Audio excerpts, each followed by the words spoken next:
Hi guys! Ayan, we are going to my friend's house because we're going to Ninang Gemma's house because it's her father's birthday. She invited us. And this is Alabang Zapote Road. When you go to Las Piñas, this is the one of the busiest place. Yan. Actually, Las Piñas is a good place.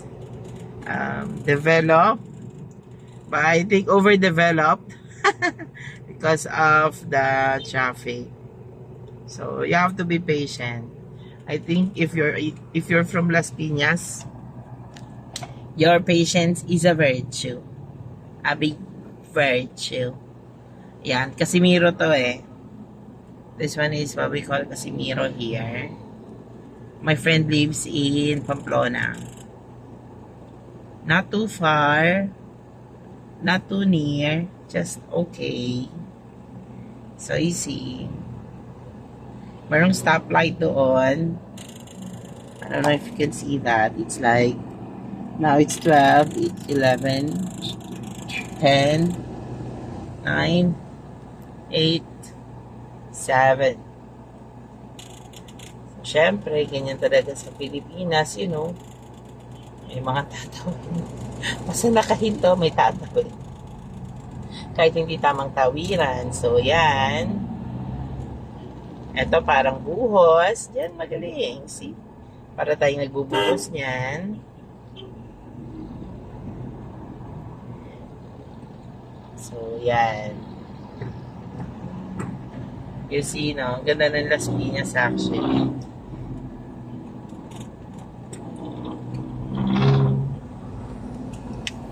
The value of the houses here increased drastically for the past, I think, 10 years. Sobrang laki ng mga tinaas ng mga value ng properties dito. Yan. Ito yung Orsi. Yan. Gusto kong tumira dyan dati. Kasi feeling ko pagbaba mo ng jeep, yun na. Ako din gusto ko tuwiwa doon at si mama. Ito yung mga events place there. There's SM here. Yun na. Kita siya. So, syempre, maraming gas stations. Ang bangas niya manila. It's my daughter. Ito naman, we're nearing here. Ito yung Uniwide. Yung Uniwide, this was such a great place before. Ayan siya, oh. Pero, ano na siya ngayon? Super 8 something. Metro Mall yan eh, Uniwide. Tapos, sobrang ganda niya before. Parang, yan talaga yung pasyalan namin. Mga nasa teenage years pa ako. May magandang disco house dyan sa baba. Sa parang basement. I don't know what happened. Parang basta bigla na lang siya nag-deteriorate, na pumangit na lang siya. And hindi na siya na... Alam mo yung kwento ng Uniwide, di ba? So, next time na lang kwento ko yun sa Uniwide. Experience namin dyan. So, this is... Ito na, malapit na tayo, Perpetual. So, syempre, Perpetual. Yan, school yan. And the hospital, very sikat yan. Here in Las Piñas. There's a lot of students here. Actually, international students also. So many international students here. Yan. Ay, may Popeyes pala dito. Oh, ayun o. Laki ng Popeyes. And this is the Perpetual. Laki niya, no? Laking hospital.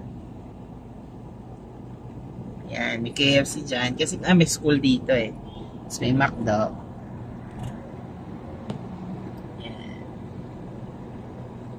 Ayun yung school sa dulo. Yan lang. Yan tayo sa Las Piñas. So the whole travel pala from our place to here parang nasa 5 minutes lang pag walang traffic, oh. Halos 5 minutes. She's great. Yeah, nice.